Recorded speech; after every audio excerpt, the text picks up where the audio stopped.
1990. 1990. Para muitos, a virada da década foi um portal para um mundo que, hoje, nos parece deliciosamente analógico e, ao mesmo tempo, em efervescente transição. O dia a dia era marcado por uma certa cadência, onde a internet ainda era um burburinho distante e o telefone fixo o centro da comunicação. As ruas fervilhavam com uma mistura de carros já conhecidos e novidades que prometiam o futuro. O cotidiano sem Wi-Fi. Imagine acordar sem notificações no celular. Em 1990, o despertador era, na maioria das vezes, um relógio de ponteiro, e o café da manhã vinha acompanhado do jornal impresso ou do som do rádio, sintonizado nas últimas notícias ou nos hits do momento. As interações sociais eram mais presenciais. As crianças brincavam na rua até o anoitecer e os vizinhos se encontravam nas calçadas para um bate-papo despretensioso. As locadoras de vídeo eram tempos sagrados nos fins de semana, onde a busca pelo filme perfeito para a noite era um ritual. E a música? O Walkman era o companheiro inseparável, levando as fitas cassete para todos os lugares, com o desafio de rebobinar a fita com uma caneta Bic.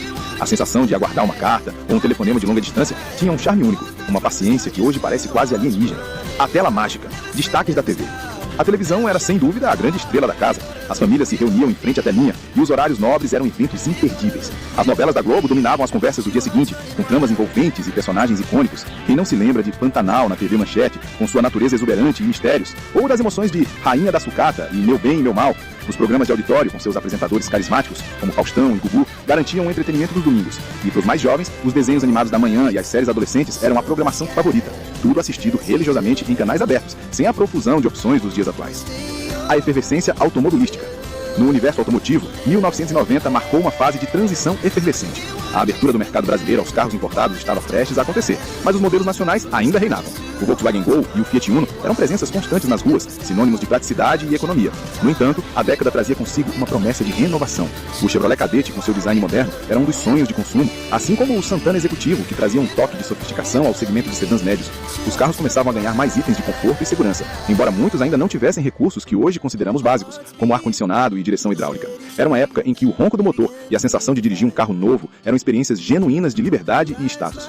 O ano de 1990 foi, assim, um retrato de um tempo onde a simplicidade e a conexão humana ainda prevaleciam, mesmo com os primeiros sinais de uma revolução tecnológica que mudaria tudo. Uma época para ser lembrada com carinho, um pedaço da nossa história que moldou o que somos hoje. Qual a sua lembrança mais marcante daquele tempo?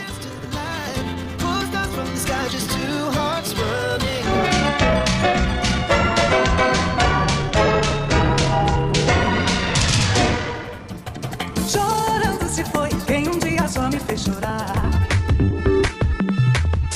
Salve, rapaziada! Sejam todos muito bem-vindos a mais uma incrível viagem no tempo aqui no nosso canal.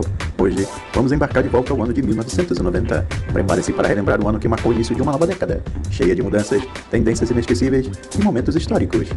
1990 foi um ano em que o mundo começou a mudar rapidamente. No Brasil, Fernando Collor assumia a presidência com promessas de modernização, enquanto no cenário internacional, o muro de Berlim havia caído e a reunificação da Alemanha estava em andamento.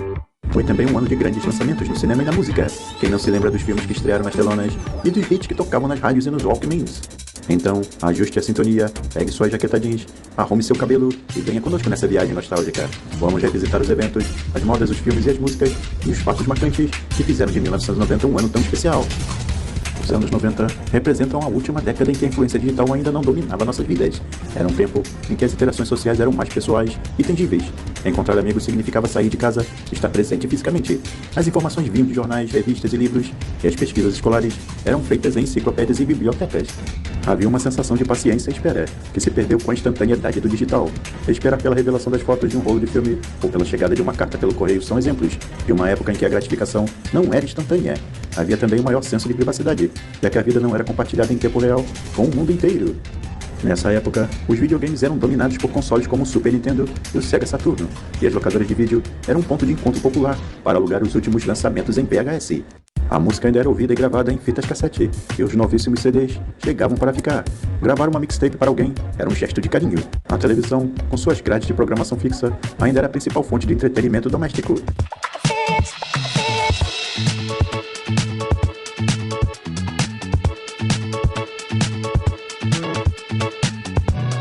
1990, que ano maravilhoso. Tem grandes recordações desse ano. O Brasil dançava ao ritmo do axé e se jogava nos encantos da lambada. Na TV, as novelas nos envolviam em tramas cheias de paixão, enquanto as discussões sobre o fim da inflação faziam a cabeça de todos. 1990 começou com o colapso da União Soviética e o fim da Guerra Fria, sendo esses seguidos pela consolidação da democracia, globalização e capitalismo global. No Brasil, a democracia renascia, com a eleição direta do presidente Fernando Collor de Mello, derrubado do poder 2 anos depois, através de um momento que marcou a história. O presidente afastado Fernando Collor de Mello renuncia à presidência da República. Na música, o país chorava a morte de Cazuza, além de assistir ao início da revolução artística causada pela popularização do videoclipe, na tela da recém-lançada MTV Brasil. Na TV, a novela Pantanal foi um grande sucesso de audiência, enquanto o programa Escolinha do Professor Raimundo estreava na Rede Globo. O Brasil vibrou intensamente com o bicampeonato de Ayrton Senna, mas chorou a eliminação da Copa de 90 para os hermanos argentinos. A torcida corintiana, por outro lado, celebrou seu primeiro título brasileiro.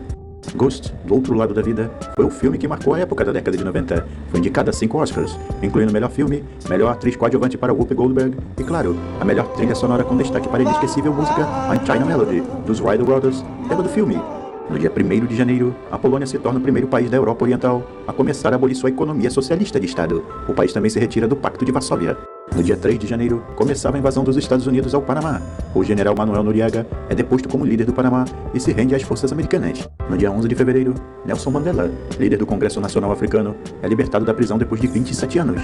No dia 15 de março, Fernando Collor de Mello assumia a presidência da República no Brasil.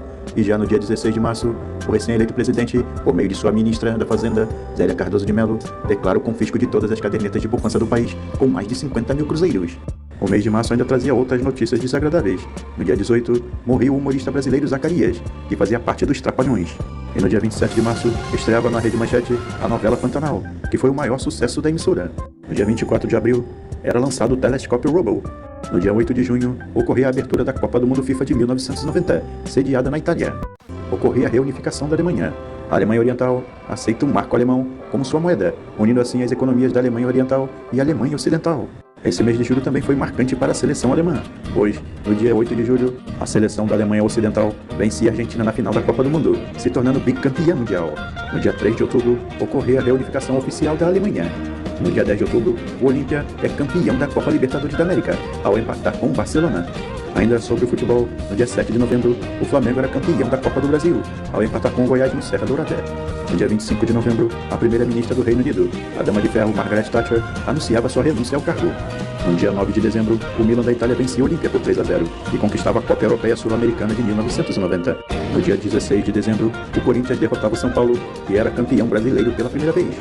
Vamos dar uma conferida agora nas músicas que mais tocaram nas rádios no ano de 1990, começando por Mariah Carey, com Vision of Love, Chitãozinho e Chororó com Evidências, The Chorus com Another Day Paradise, Banda Mel com Prefixo de Verão, Cristina O'Connor, Not Confess to You.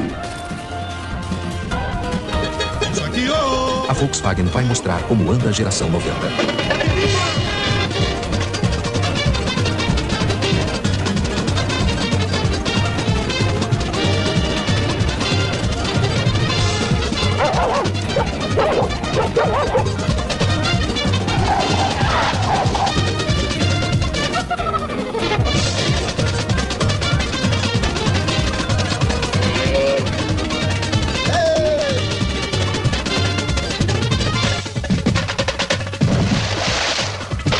A geração 90 anda como todas as gerações, anda num Volkswagen.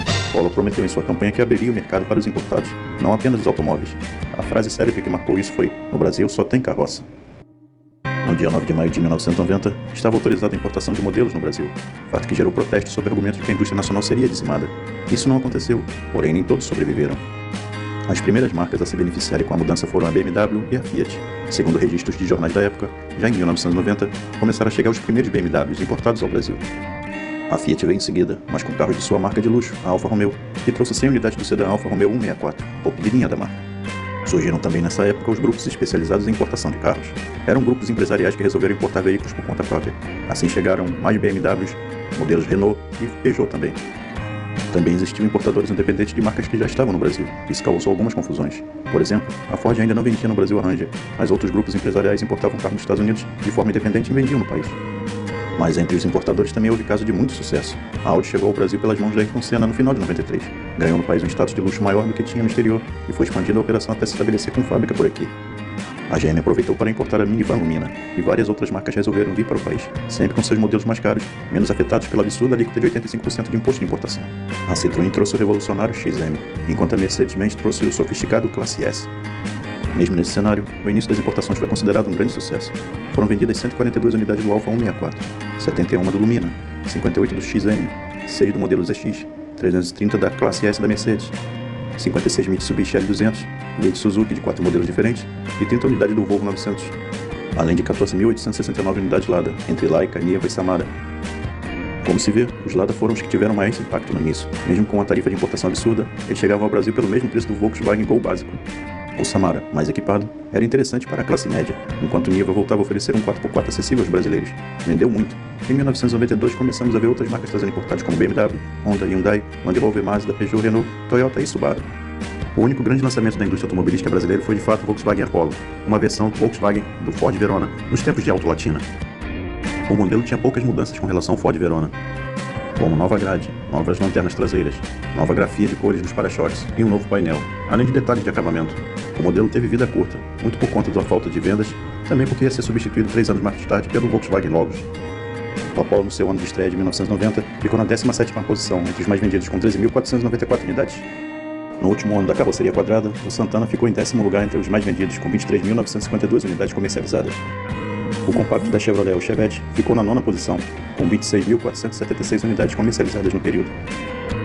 O Ford Escort ficou na 8ª posição, com 32.758 unidades produzidas. Já a sua versão sedã, o Ford Verona, ficou na 7ª posição, com 33.248 unidades. Já o veterano da Volkswagen Voyage ocupou a 6ª posição entre os mais vendidos, com 34.687 unidades. O hatch médio da GM Chevrolet Cadete ocupou a 5ª posição entre os mais vendidos, com 36.810 unidades. A perua da Volkswagen Paraty fez bonito, ficou na 4ª posição, com 39.537 unidades produzidas. O sedã médio da GM, o Chevrolet Monza, continuava fazendo bonito, ocupou a 3ª posição com 54.984 unidades. E na vice-liderança o campeão da Fiat, o Uno, com 63.646 unidades produzidas. E na liderança com folga vem o Volkswagen Gol, com 104.271 unidades produzidas. O campeão da Volkswagen ficou nessa posição por durante 27 anos.